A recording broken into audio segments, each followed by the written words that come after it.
My name is Paul Sheeler. I am third generation. My son is fourth generation Christmas tree producer. My wife and I and our son own Evergreen Acres Christmas Tree Farm in Auburn, Pennsylvania.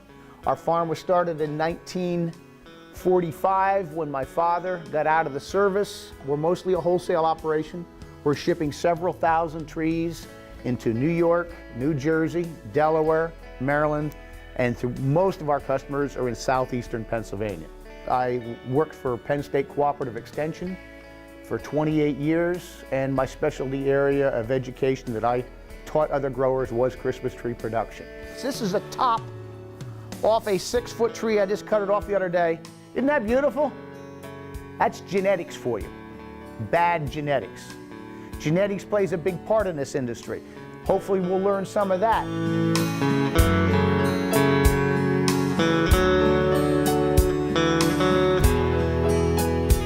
Paul, I got one for you. Yeah. Species selection.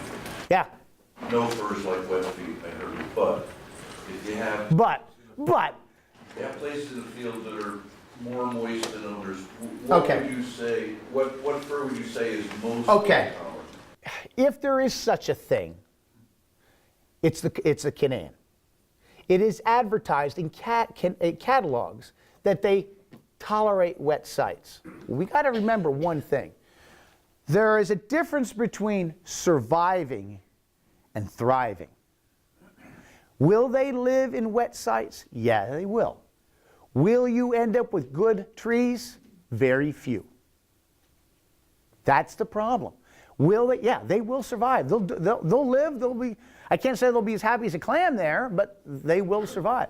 And here's the difference. Some of these Canaan fir grow in high mountain swamps in the mountains of West Virginia. But the difference there is, in the swamp setting, there is a flow of water. It's not stagnant water. The water is flowing. So the water is oxygenated. Okay? So your soil water, the wet feet, that's not oxygenating. And kind of what's happening, they're suffocating. And root rot set in because of the lack of oxygen. Somebody showed me a slide one time. It came from someplace in the Smoky Mountains where there was a stream flowing, and there was a rock covered with moss in the stream. And a beautiful little Fraser fir seedling growing with its roots going right down into the water. Okay? Because it was highly oxygenated. It was almost like hydroponics. That tree was being grown hydroponically. Whether that tree ever lived very long, I don't know. But it was at least 2 or 3 years old, and it looked healthy with its roots going down in the water. But it's the lack of oxygen is what seems to be the bigger issue. Yeah? How do you feel about fall planting? If you can get plants, I think it's fine. Very few nurseries will be lifting in the fall. That's the problem. If you have your own, you want to grow your own seedlings, that's a whole different business, though. I'm not encouraging that, because I think you can get much better plants by buying from a reputable nursery. But if you want to plant in the fall, that's fine. But I'd say September. Yeah? Going back to the wet area, kind of, what about doing like a raised bed area for those? Or how about drainage, like tile drainage in that area? Tile drainage, it can be done. I have one field with 1,400 feet of tile in it, yeah. And how close together do you put these tile drains if you're talking to a contractor? You go to your soil conservation district to do that, okay? They'll help lay it out. That's how I would handle that. And there's also a method of growing trees on mounds. It's a whole different management thing because the mounds are about 12 feet high, 12 inches high, 6 feet between the rows, and it presents a lot of equipment issues dealing with those mounds in the field. Okay, how big do I plan to get? Okay, it's a very important concept. How do I plan to market my trees, and how do I plan to spray my trees? Before tree 1 goes in the ground, you better have an idea how to answer every one of those questions. Go ahead. Okay. Should I be on a 10-year plan? How big do I plan to get? Your total acreage. Let's say you're going to you have 10 acres of ground you're going to plant. You divide that by 10, and then you plant 1 acre per year. And what that does, it eases you into the business. financially, equipment, labor, and market. Now, if you go out there and you plant 10 acres of trees this year, and that's all the land you have, and that's all the land you plan to have, you're going to have a big financial outlay. You're going to have a lot of equipment and a lot of labor to care for those 10 acres of trees. You're looking at about 14,000 trees on 10 acres. That's a lot of trees. Then how do you plan to sell them? You have no established market. Now you're going to have 14,000 trees coming to the marketplace with no established market. Whereas if you planted an acre a year and you ease into that market, that first year you may have 300 or 400 trees easing into that market. Developing your market. Yeah. Just a note on that, for the tax exemption, you have to have 6 acres planted, at least in New York State. So Good. What Good I did, information. Instead of planting an acre and then another acre and like that, I cleared everything and I planted 1/10. I planted 1/10 of my rows. So if anybody comes to you, right? That's tricky. Yeah, but the point is we all need the tax deduction. That's right. And that way, when you're clearing, you clear for the long term, and then you plant and skip 9 rows, and plant and skip 9 rows, and then you fill in those rows. So it's you're by maybe not the letter of the law, because they're very. When you ask for guidance, they tell you straight up, you got to plant 6 acres, and if you do it that way, you plant 6 acres. Very good information. Good information. All right. And getting back there, there's a large learning curve in all this. All right. Marketing. You're going to be wholesale, choose and cut, retail, or pre-cut, and balled and burlap. Because getting back to what I said earlier, you have to know how you're going to lay the farm out for this. Go ahead. Okay. Items to consider for wholesale is tree spacing. If you're going to have, again, this is wholesale, 5 by 5, you can see the plant population per acre there, 5 by 6, 6 by 6. I don't believe in 5 feet between the rows. You get more plants to the acre, but there's not much equipment that will fit down between a 5-foot row when those branches start coming out from those trees. It's easy the first 2 years, but then the branches start encroaching. I can still get my small tractor through a 6-foot row for most of the rotation, okay? You have to consider access roads in the field. How are you going to move your equipment through there? How are you going to move your sprayer through there? How are you going to store trees, or how are you going to be distributing those trees and getting them out of the field at the time of harvest? Loading. I really frown on loading customers' trucks in the field.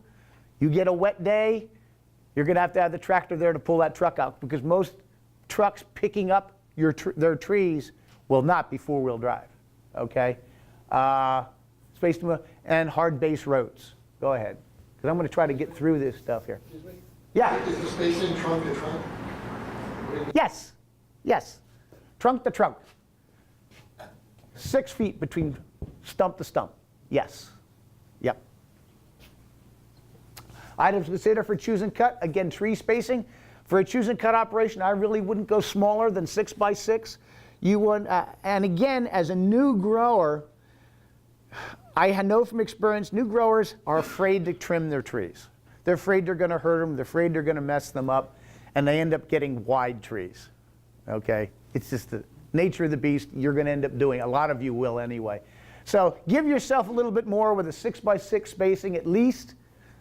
You want to go 6 by 7 or 7 by 7? I don't have a big problem with that, as long as you're okay with it as far as your plant population, because your plant population goes down considerably after that. You want to consider cover crops between your rows to make it nice for your customers to walk between the rows of trees and not get dirty and muddy. Going back to your access roads, how are you going to move your customers through the field? Are you going to supply a hay wagon ride out to the field or something like that? You have to consider how you're going to move the customers, and how are you going to transport those trees. Is the customer going to have a cart to pull that tree out of the field? Or are you going to have a 2-wagon train go through the field, customers on 1 wagon, and then the trees that they cut go on the other wagon to go back to the processing area where they would be drilled or shaken or something like that? Yeah? Paul, could you tell us a little more about cover crops? Are you talking about? I'm not going to spend too much Just time using on. the grass mode, or are you talking about more serious? When I said cover crops, I'm talking something more serious. Something, hard fescue makes an excellent ground cover. It mats, it gets like walking on a carpet, and that's one of the reasons I don't like it. But for a choose and cut operation, for me, I don't like it. For choose and cut, I think it's great. But here's the deal. Fescues, there's a term for it, and I can't think of what it is. Fescues, just like black walnut, produce a toxin in the root systems. And it is poisonous to Christmas trees. Okay? As long as you have a good chemical barrier, everything's fine. As soon as that fescue starts creeping in on the trees, you're going to start stunting trees. How many people have ever seen walnut trees and the damage they can do to a vegetable garden or something like that? Okay? Well, it's the same principle. Fescues do that. Great ground cover. What I don't like about fescue, two things. One, as I'm out there shearing trees and I'm walking through that fescue, it's like walking in sand. It's exhausting after all day out there. That I don't like about it. And then when I renovate that field, it is a thick mat of roots, and I get these big, giant sod clods that are just everywhere in the field when you try to renovate a field. But from a choose and cut standpoint, it's great. And I don't want to poo-poo it that much. I just put a grain crop in between my fields. Mainly oats I plant in my fields. And that's my ground cover the year that they're planted on plowed ground. And whatever comes up after that. And I just mow it, and my herbicide bans. It's an added expense that I don't feel I need to go through. But again, choose and cut, it's good. Go ahead. Okay. Tree movement, you're going to let the customer drag the tree out of the field? I saw an incident the other year where we had an ice storm, a crust on top of some snow. Customers coming to a choose and cut farm, they're dragging their trees out, and they wondered why the whole side of the tree turned brown in a week. Because they were dragging it across an icy crust, it broke the cuticle needle, they got them in the house, and they all dried out and turned brown within a week from dragging them across an icy crust. These tree carts, there's a lot of different manufacturers of them, are very nice and handy. Go ahead. A processing area for trimming the butts on them, baling, shaking, loading them, whether your customer's going to load them onto their vehicle or you're going to load them for them. A money collection area, and your value-added products. This meeting was loaded with information on value-added products with the wreaths and things like that, and I would highly encourage that. But for the service of your customer, again, Susie Homemaker doesn't like to have a messy tree in the house. So a good shaking gets all those dead needles out. It gets some bugs out. I've seen spiders and stuff come shaking out of a tree. But what is really neat, you get bird nests in a tree. What builds its nest in a bird nest? Mice. You often get a mouse nest inside the bird nest. And Susie Homemaker doesn't like that one either. But we've seen them on a shaker and zing, there goes a mouse out of the tree, okay? But it's good to shake those trees and keep that dirt out on the farm instead of getting into the consumer's house. It's just one of those services you should be doing for your customers, and then a place to bale it and so on and so forth. And then maybe you might have some type of an attraction to help lure customers on your property. All these things got to be thought about and how you're going to lay out this whole operation. Go ahead. Okay? Traffic flow or parking. The ideal would be one way in and one way out. Coming down the lane, parking, and then out that way would be the ideal. Okay? So you don't have a traffic flow problem. But make sure you have adequate parking. You will again, that parking space is taking away from your production areas. Plan on that before you have trees in it. Now what do? I have little trees planted there, and I need parking spaces. Well, you might have tabletops that year. What's the magic calculation for parking for choose and cut? I don't have that figure. I don't know. I don't know how to tell you to calculate that. I would say turnover every hour. Turnover an hour. Yeah. A tree, each, and a car per tree. Okay. So just use those two variables, and I think. A car per tree and a The turnover. average customer's going to stay there about an hour. Right, you turn their spaces over eight times Okay. if you're doing well. Okay. That's good to know. I didn't realize. I never thought about that. All right, next. Okay, in your pre-cut retail lot, think about parking, just like we did about the other one there, the display area. Lighting, are you going to be open at night? Storage. Now, if you're doing a pre-cut retail lot, you can't be running out on a busy Saturday or Sunday bringing trees in. You keep good records so you know what your sales are going to be that weekend, and then on a Thursday or Friday, bring those trees in. This is how we handle it. Bring those trees in and processes them ahead of time. Get them shaken, get them drilled, get them priced, and then they go in the barn on hay wagons and stuff like that.